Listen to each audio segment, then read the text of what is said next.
Meus queridos irmãos, nessa oportunidade, eu desejo cumprimentá-los com a paz do Senhor, expressando a minha alegria, o meu contentamento por mais uma oportunidade em poder estar aqui no culto de ensino da nossa querida igreja e cooperar trazendo a palavra do Senhor. Expresso a minha gratidão a Deus pela vida do nosso pastor, presidente, pastor José Cláudio Munhoz, que tem sido uma bênção para esse campo e tem nos liderado na direção do Senhor. Também agradeço a Deus pela diretoria, pela coordenação, pastor Marinaldo, pastor André, toda a equipe de mídia. Deus seja louvado pelos nossos irmãos que têm trabalhado, a minha querida esposa, meus filhos, também os irmãos lá da Rua Belém que estão acompanhando. Deixo minha saudação a vocês, ao pastor Antônio Dias, que tem conduzido o culto nessa noite, pastor Noá, os músicos, os cantores, a irmã Renata na coordenação da parte musical, Deus seja louvado, e todos vocês que estão nos assistindo, é uma alegria poder estar adentrando ao seu lar com uma palavra de Deus. Eu peço que você, por gentileza, nessa noite, abra a sua Bíblia no segundo livro dos Reis de Israel.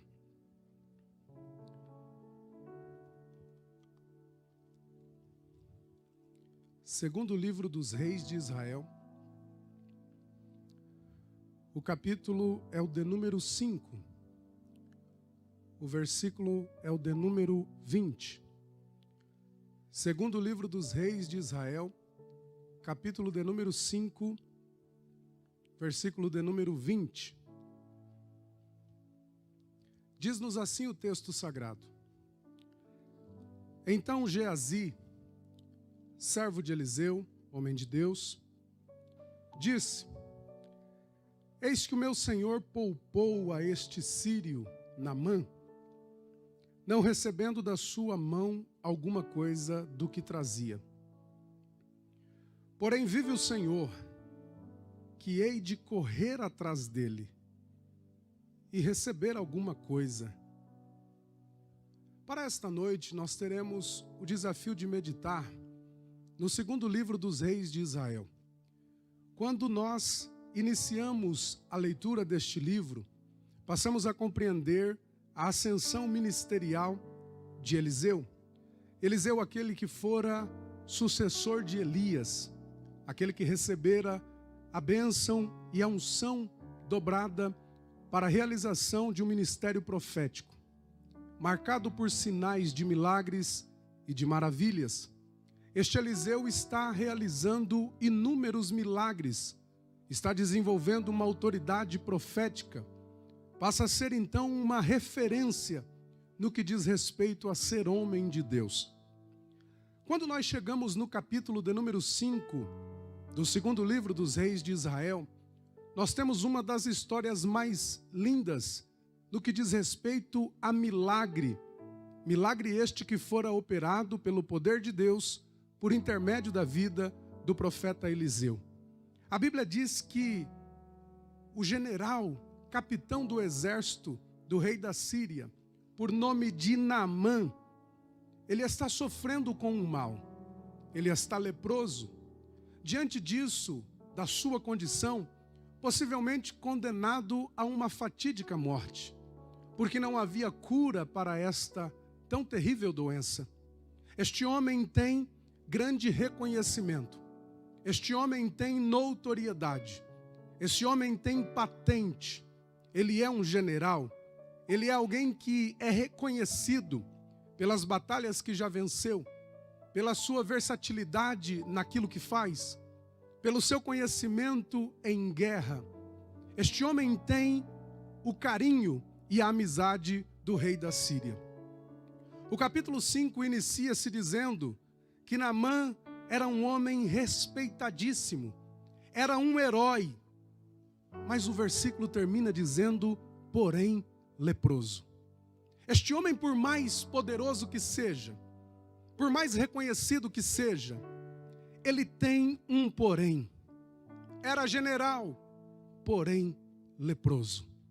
era reconhecido, porém leproso. Todos nós temos poréns.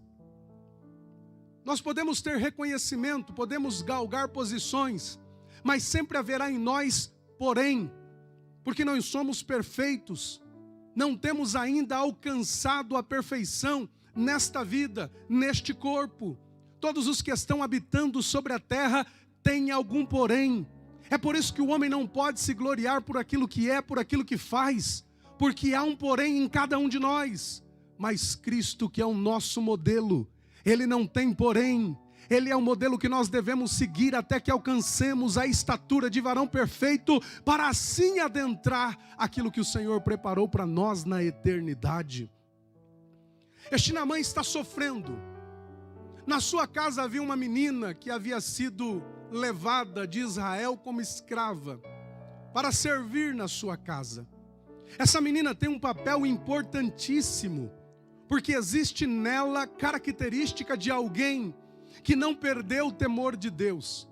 Ela está longe da sua casa, ela está longe da sua parentela, ela está longe da sua nação, ela está longe do convívio religioso com as pessoas que ela cresceu, mas ela continua guardando na sua mente o temor de Deus, e ela tem o respeito pelo homem de Deus. Ela não perde a lembrança de que há homem de Deus sobre Israel. Existem pessoas que, quando perdem o lugar, acabam por perder a sua fé. Mas essa menina, mesmo sendo levada, não perdeu a sua fé. Ela continua crendo, observando o sofrimento daquele homem, que talvez ao chegar em casa, ao tirar as suas vestes, tem que conviver com ferimentos, com lepra, com a sua pele branca como a neve, e sabendo que a morte será certa. Ela não perde a ocasião. Diz a esposa do general: se o meu senhor estivesse em Israel, com certeza ele seria curado, porque lá tem um homem de Deus. Essa menina vai dar testemunho de um profeta, vai dar testemunho de um agente, vai se lembrar do seu povo. E é por isso que o testemunho tem que estar intrinsecamente ligado às nossas vidas. Porque a cada passo que damos sobre a terra, estamos escrevendo uma história que será lida por outros e não por nós. Ela está distante, mas está dizendo: na minha terra existe homem de Deus. A segunda coisa que eu observo nela é que ela, mesmo estando distante, é capaz de anunciar boas novas. Se lá ele fosse, possivelmente seria curado. Quando Naamã escuta isso da sua esposa, que a menina havia dito, ele então leva ao rei esta informação. Disseram que em Israel existe uma possibilidade de cura, e se eu for em Israel, talvez eu seja curado. O rei não titubeou. O melhor homem que eu tenho, o homem que administra o meu exército, o homem que está à frente das minhas batalhas, eu vou preparar uma carta, prepararei também presentes, 10 ciclos de prata, 6 ciclos de ouro, 10 mudas de roupas. Enviarei a mensagem ao rei de Israel, e eles terão que curar você. Na visão do rei, o milagre pode ser pago. Na visão do rei, o milagre pode ser comprado. Eles dão um favor, nós retribuímos o favor, e você volta curado, está tudo certo. Quando a carta chega ao rei de Israel, o rei de Israel tremeu as pernas. Ficou preocupado. Como pode esse homem vir a mim? Ele está procurando uma ocasião para me destruir. E o texto sagrado diz, no segundo livro dos Reis, capítulo 5, versículo 7, que ele rasgou as suas vestes de medo. Porque agora eu sou Deus para curar esse homem. Eu não sou capaz de fazer nada por ele.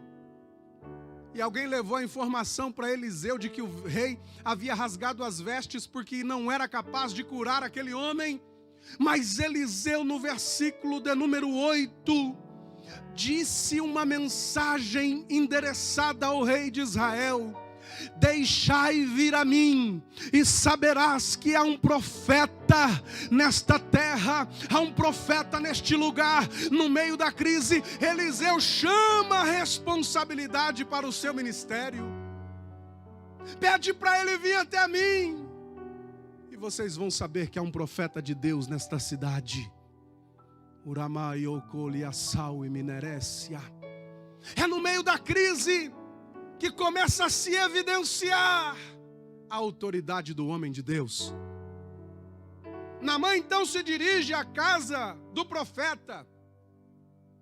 Mas é interessante que quando o profeta está em sua casa e o general chega à sua porta, o Eliseu não sai para fora.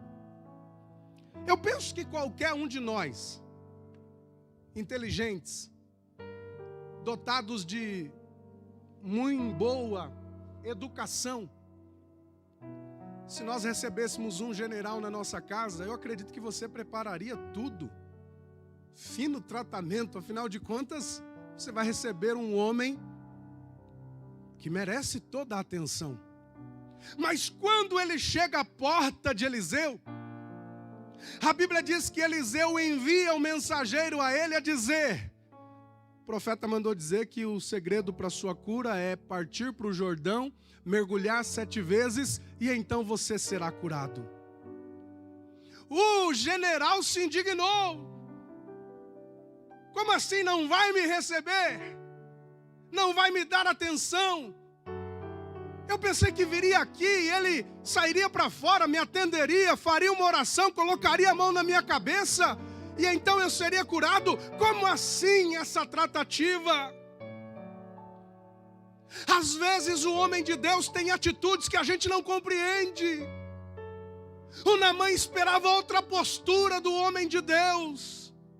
O Naamã esperava um outro tratamento. Mas o homem de Deus está dando a ele uma lição e um ensinamento. O homem de Deus não age conforme as pessoas desejam. O homem de Deus age conforme a orientação de Deus. Eles estavam vindo com a mentalidade de que comprariam um milagre. E Eliseu vai começar a ensinar a ele que com Jeová não há impressionamento a obras humanas. Jeová está acima de tudo. Jeová é Deus.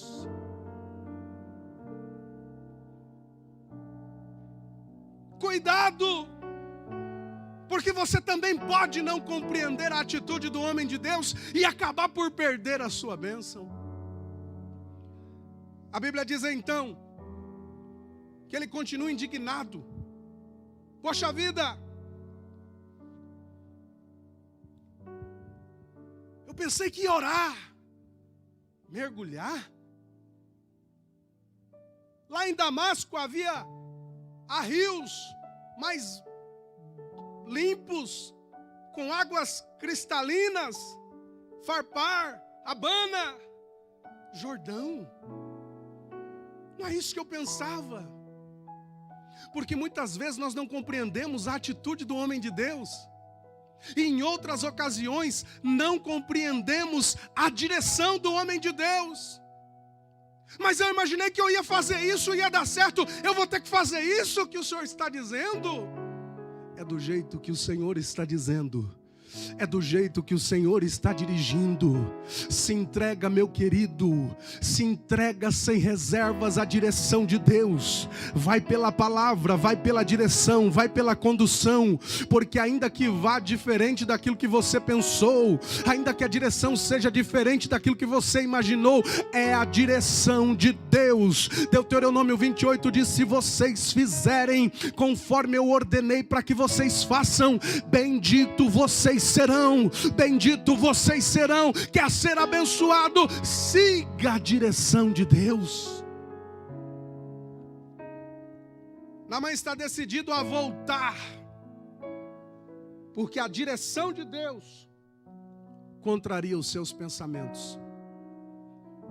Mas é interessante que quando ele está voltando, os seus servos o convencem. Meu senhor, peraí, meu senhor. Se ele tivesse pedido algo mais difícil, o senhor não faria?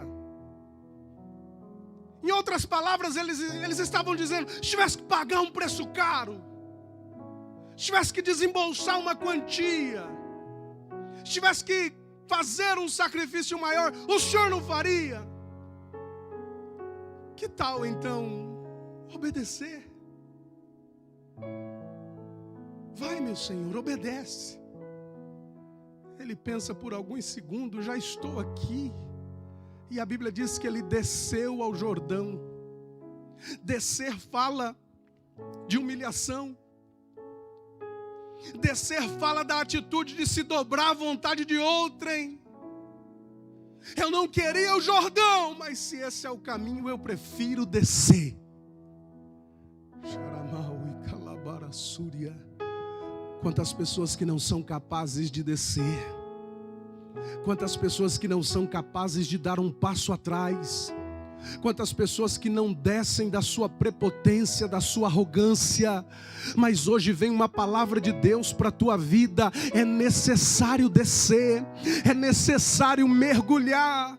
E a Bíblia diz que ele mergulhou 1, 2, 3, 4, 5, 6. Na 7ª vez levantou purificado da lepra, e o texto sagrado diz que a sua pele foi rejuvenescida, porque estava como pele de uma criança. Um milagre aconteceu. Eu não sei em qual passo você está, se você está no primeiro, no segundo, no terceiro, mas hoje vem uma palavra de Deus para a tua vida dizendo, não desista.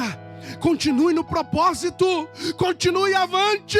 Se Deus marcou a sua bênção para o 7º passo, não será no 6º nem no 5º. Vai continuando andando, vai continuando adorando, porque a bênção de Deus abraçará a sua vida, a sua casa, e o nome dele será glorificado na sua história.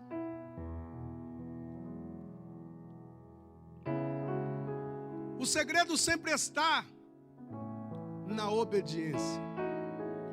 Quando ele obedeceu à direção do profeta, ele ativou a bênção de Deus sobre ele. Um milagre aconteceu. É interessante que quando este acontecimento termina, o Naamã poderia olhar e dizer assim, eu vim falar com ele, não me atendeu, não me recebeu, eu cumpri a direção dele, estou indo embora. Afinal de contas, ele não me deu atenção. Mas ele sai do rio e ele quer ver o profeta, ele quer falar com o profeta, porque ele quer exercer a gratidão ao profeta. O profeta orou, o profeta dirigiu, o profeta falou, eu segui, a bênção chegou, eu quero compartilhar com o homem de Deus. Ele vai até Eliseu, porque ele tem gratidão. Nem conhecia ainda ao certo Deus de Israel, mas já exercia a gratidão, porque gratidão não se vende por aí, gratidão é um estado. Você precisa escolher ser grato ou não. Toda ingratidão, ela tem que ser paga, porque ingratidão é pecado, mas a gratidão é a memória do coração, é você dizendo, eu tenho agradecimento por quem me abençoou, por quem me dirigiu, por quem estendeu as mãos sobre mim. Agradeça a Deus, sempre agradeça as pessoas, agradeça quem te ajudou, tenha na sua vida gratidão. Existem pessoas que não são gratas, não são capazes de agradecer. Se a gratidão é a memória do coração, a ingratidão é a amnésia. E ele se dirige ao profeta. Existem pessoas que na hora de orar, de expulsar o demônio, na hora do sacrifício, homem de Deus, quando a bênção chega,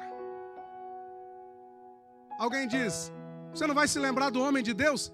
Ele é muito ocupado. ele não vai poder, porque não são gratos. Mas a gratidão,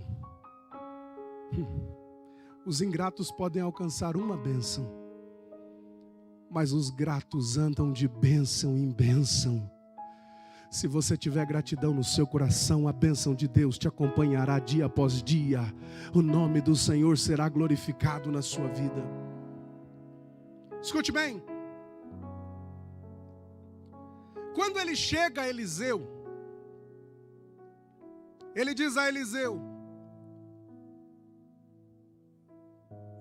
eu trouxe uma bênção para o Senhor. Eu imagino que ele coloca todos aqueles recursos que o rei havia lhe dado à disposição do profeta. Isso é uma bênção.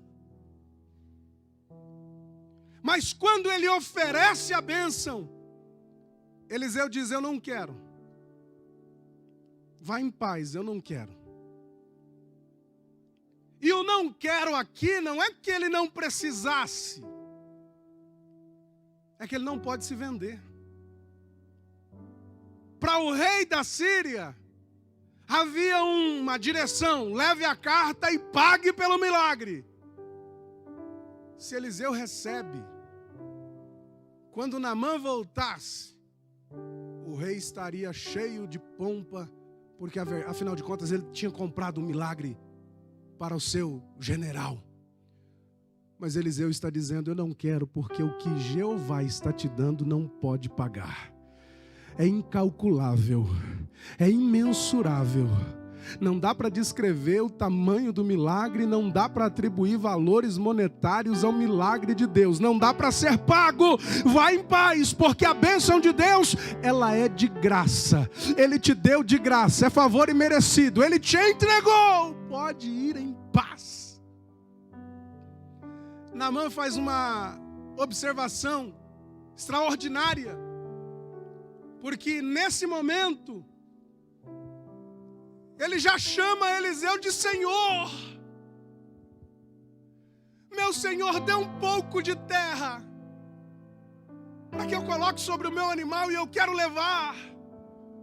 Porque quando o rei entrar na casa de Rimão, um deus pagão, para adorar, eu quero me virar de lado sobre a terra de Israel e me lembrar do Deus que o Senhor serve.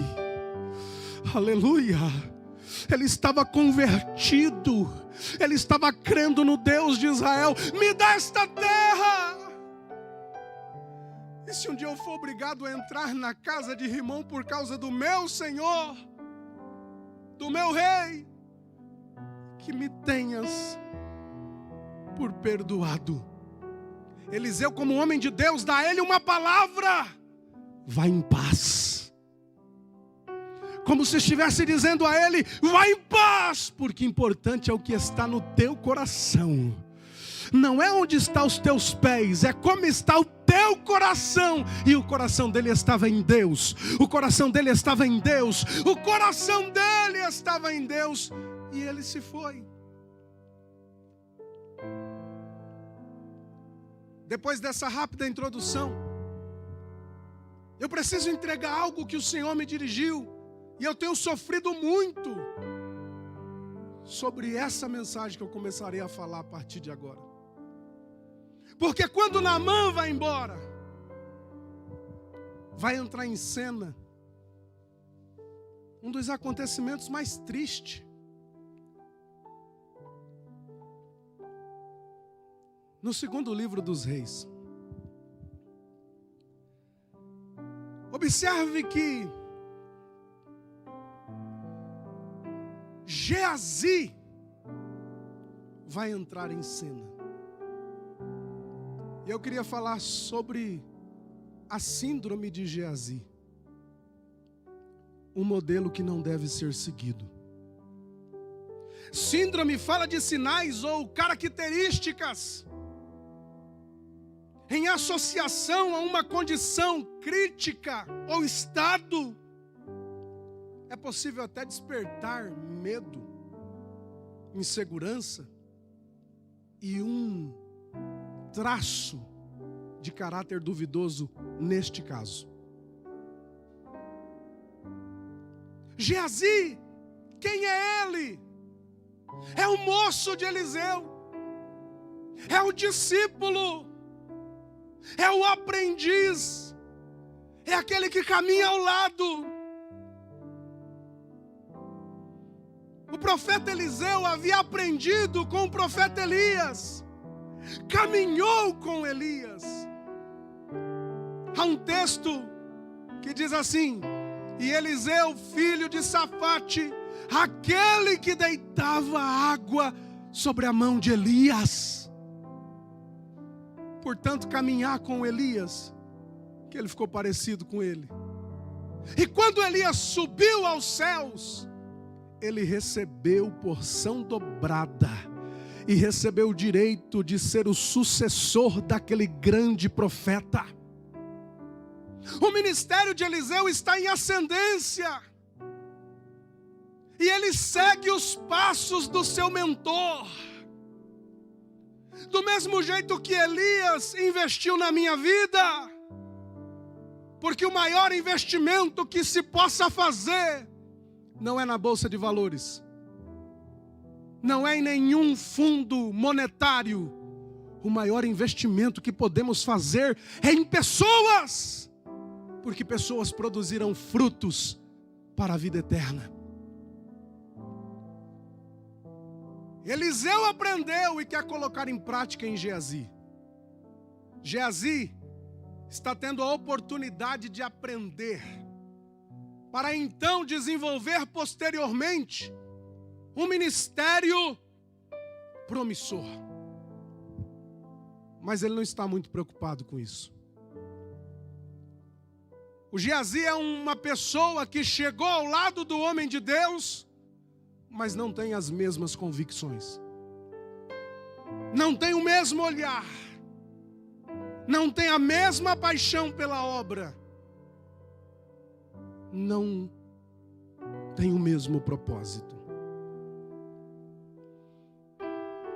No capítulo 4 ele será apresentado,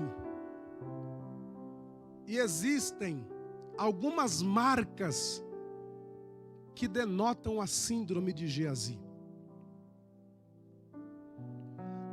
No segundo livro dos Reis 4, versículo 14, ele aparecerá como uma figura de postura duvidosa. Vocês lembram da sunamita? Eliseu passa, ela chega ao marido e diz: este homem que passa de um lado para o outro, Eliseu, eu tenho visto que ele é um homem de Deus. A sunamita está dando testemunho de quem ele é. Ela chega ao marido e diz: vamos fazer um quarto aqui em casa? A gente coloca uma cama, uma cadeira, uma mesa, um candeeiro. E quando ele passar, ele não vai ficar de um lado para o outro ou ao vento, não. Ele vai ter um abrigo aqui dentro de casa. E do jeito que ela planejou, deu certo. Ela e o marido fez. Um dia, Eliseu está dentro da casa da mulher.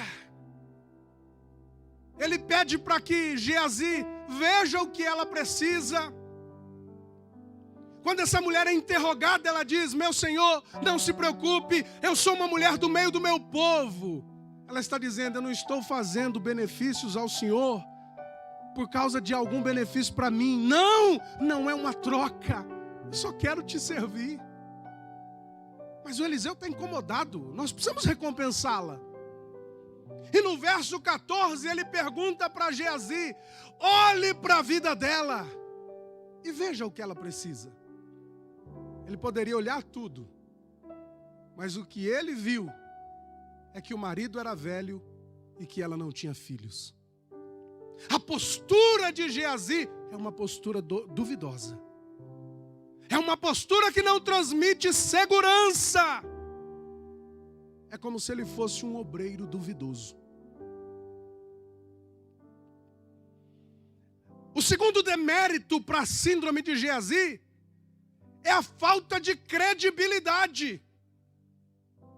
Mais adiante, Eliseu profetiza: a mulher vem a gerar, tem um filho, o menino cresce, e dentro de um determinado tempo esse menino fica doente, vai entrar em óbito, e essa mulher vem desesperada para falar com Eliseu, meio que também indignada, não pedi filhos, Deus me deu filhos e agora me tira. Eliseu está no monte, quando vê ela, o homem de Deus sabe olhar para uma ovelha e enxergar a sua característica. O homem de Deus sabe olhar para a sua ovelha e enxergar os traços de tristeza. Pastor que é pastor conhece a ovelha olhando nos olhos, ele já sabe se está bem, se não está bem, o que está acontecendo. Quando Eliseu olha e vê que ela vem vindo, ele diz a Geazi: não espere ela chegar, vamos dar atenção. Vai até ela e pergunta se está tudo bem. Geazi corre. Versículo de número 26. Correu e perguntou: mulher, vai bem contigo? Vai bem com o teu marido? Vai bem com o teu filho? E para ele, ela respondeu: vai tudo bem. Porque ela não tem a confiança de relatar o seu problema para quem não passa credibilidade. Geazi é um obreiro que não passa credibilidade. Eu quero enxergar o meu Senhor, é para Ele que eu vou contar o meu problema. A Bíblia diz que quando ela chega diante de Eliseu, ela se joga nos pés. Além de ter postura duvidosa, o Geazi, além de não passar credibilidade, não inspirar confiança, ele também demonstra que não tem sensibilidade. Quando ela se jogou aos pés de Eliseu, ele correu para arrancá-la. Mas o profeta diz: deixa ela, porque ela está angustiada. Ele não enxergou a angústia que estava no coração daquela mulher, porque ele não tinha sensibilidade. Quando a pessoa não está na direção de Deus, ela não tem sensibilidade por ninguém, ela não tem misericórdia, porque pastorear, dirigir, liderar, ser um cooperador, exercer qualquer trabalho na igreja, é sofrer com os que sofrem. Fazer a obra de Deus é enfrentar sofrimentos. Mas ele não consegue enxergar o sofrimento da mulher e ele quer arrancá-la dos pés do profeta. Vocês lembram quando Jesus estava caminhando?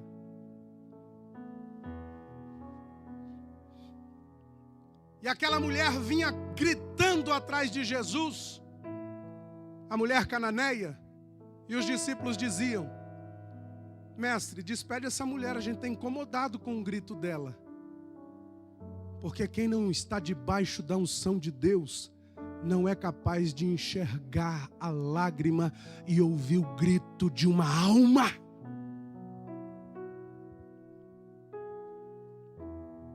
A mulher conta para Eliseu, e Eliseu vai dar mais uma chance a Geazi. Vai na frente, leva o meu bordão, estende sobre o menino, cura ele. Ele saiu correndo. Quando chegou diante do menino, colocou o bordão sobre o menino, fez a oração e não aconteceu nada.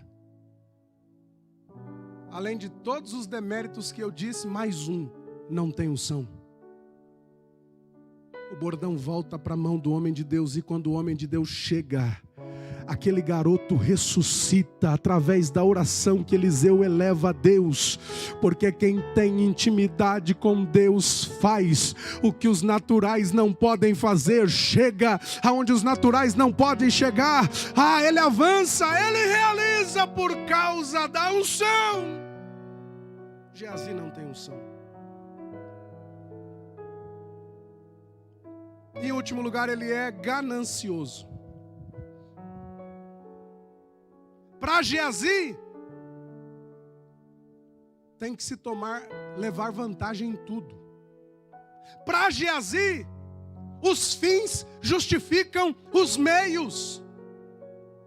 Mas para quem teme a Deus, é o meio certo para chegar no fim da maneira correta e agradar a Deus, porque para Deus não importa o que tu tens, para Deus importa quem tu és, para Deus importa quem tu és. E eu vou finalizar, porque Ele olha escondido. Meu Senhor não quis. Ah, mas eu vou correr atrás de Naamã e eu vou conseguir alguma coisa. Oportunista. Mente oportunista. Além de planejar na mente, capítulo 5, verso 20, ele planeja ir atrás para ter algum benefício. No 21, e foi ao encontro de Naamã. Após gerar o pecado na mente, consumou com a sua atitude.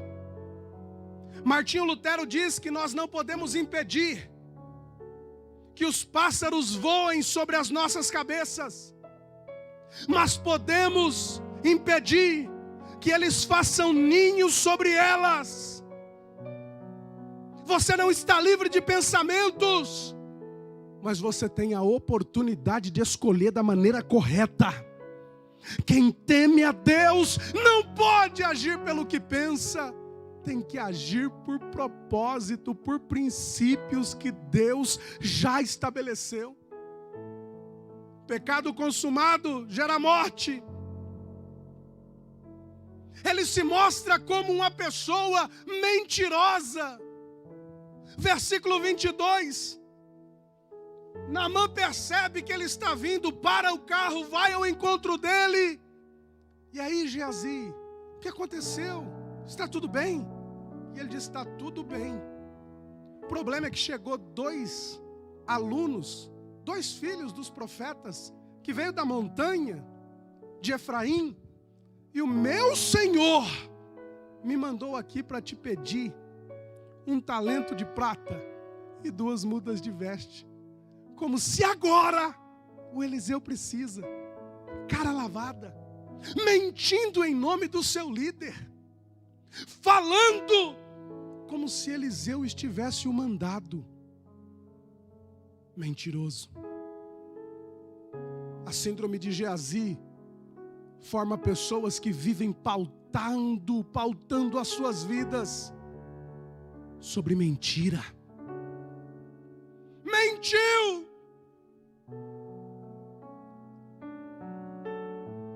Naamã está todo alegre, agora ele quer. Então, em vez de 1 ciclo, leve 2. Leve as roupas. E eu vou enviar esses homens para levar para você, para não ficar pesado. Além de mentir, não se preocupa com o mau testemunho. Ele está sendo acompanhado pelos servos de Naamã e continua sustentando aquela conversa mentirosa. Mais adiante, ele despede-se dos homens, chegou em casa e trouxe a prata e as vestes para dentro da sua casa e guardou. Pessoas que colocam dentro de casa o que nunca deveria entrar. Aquilo que foi conquistado ilicitamente.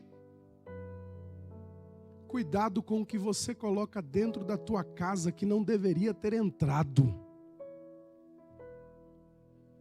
E além de tudo, é dissimulado. Quando ele chega diante do profeta, o profeta diz, aonde você foi? E ele, foi? Onde? Não fui nem para lá nem para cá, estou aqui, não saí. Dissimulado. Mente com a cara lavada. Mente com óleo de peroba na cara. Tem a verdade, a mentira por verdade e acredita nisso com firmeza. cuidado, não construa a sua vida pautado na mentira, porque o castelo da mentira um dia desmorona e cai. Construa a tua vida pautado na verdade. A minha mãe dizia: a verdade dói, mas sara. Mais vale uma verdade do que 1000 mentiras. Fale a verdade, seja da verdade. A verdade, nada além da verdade.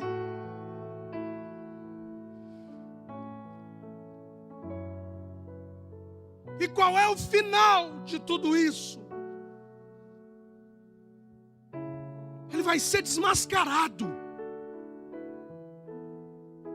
Porque o pecado encoberto é um segredo que se guarda com o diabo. O Eliseu olha para ele, verso 26, e diz: porventura não foi contigo o meu coração? Sharamai calabaria surianda calabaria. Alguém pode pensar que engana A, engana B, engana C, engana coisa nenhuma. Há uma unção de Deus sobre o homem de Deus, há uma unção que lhe dá discernimento. Ele sabe o que é e o que não é. Deus mostra. Meu coração foi contigo, Geazi. Era ocasião que você fosse atrás do dinheiro, do ouro, da prata, das vestes daquele homem. Eu me lembro de Aías, profeta Aías. A mulher de Jeroboão recebe a orientação: vai lá diante do profeta, mas muda a tua roupa, porque ele é terrível. Pede para ele falar em nome de Deus. A mulher mudou a veste, mudou tudo, mudou a voz. Quando ela entrou diante do profeta, a Bíblia diz que o profeta disse: entra, mulher de Jeroboão, por que tu estás se escondendo? Ninguém pode esconder ou enganar para sempre. E a recompensa de Geazi, versículo 27. Portanto, a lepra de Naamã se apegará a ti. Escuta isso, porque é muito sério. Se apegará a ti e a tua descendência para sempre. Então saiu diante dele, leproso, branco como a neve. Você percebeu que não foi só ele que sofre? Se apegará a ti e a sua descendência. Pastor, isso é maldição hereditária. Não precisa. Consequências de atos. Tudo que um rebelde faz reflete na vida de quem está ao seu lado. Toda prática ilícita reflete na vida de quem muitas vezes não tem nem nada a ver com o assunto. Que Deus nos guarde para que sejamos obreiros como Eliseu e não como Geazi. Que Deus abençoe a sua vida. Que Deus abençoe a sua casa. É tempo de nós dedicarmos as nossas vidas para agradar a Deus na nossa maneira de viver. Não basta estar, não basta ter a aparência, é preciso viver na essência, e Deus espera isso de nós. Fique com esta palavra. Eu quero orar por você, quero orar pela sua família. Quero pedir a bênção de Deus sobre a sua casa. Se de repente você entrou para assistir essa live, recebeu o convite de alguém, recebeu um link, e aí você está assistindo o culto, não sabe nem por que está, mas está afastado dos caminhos do Senhor, desistiu do convívio religioso. Eu quero te fazer um pedido: volta para Jesus hoje. Escreve nos comentários se você desejar. Diga: eu desejo receber a Jesus como meu Salvador. Eu preciso voltar, eu preciso ter o meu nome escrito no livro da vida. Talvez você está ouvindo e você está dizendo: as minhas ações não são boas, eu preciso mudar. Essa palavra veio hoje para produzir mudança na vida de alguém.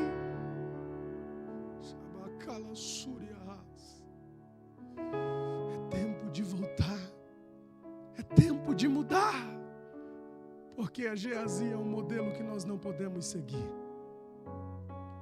Aonde você estiver, curve a sua cabeça. Pai, eu ministrei a sua palavra. Essa palavra que nos exorta e nos traz a reflexão sobre como estamos caminhando. Eu quero pedir a tua bênção sobre aqueles que assistem esse culto hoje e participam, lendo, cantando, ouvindo, glorificando em seus lares. Quero pedir a tua bênção sobre a tua igreja, a tua noiva, sobre a vida dos pastores deste campo, sobre a vida do nosso líder maior, nosso pastor. Meu Deus, abençoa a tua igreja, os teus servos. Dai aos teus filhos a bênção de em breve podermos estar novamente nos cultos presenciais.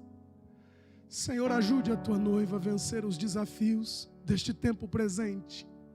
Abençoe cada um, ó Pai. Que haja paz sobre cada vida. Que haja alegria sobre cada lar. Que haja amor em cada família. Que o teu nome seja sempre glorificado. Eu te agradeço. Em nome de Jesus.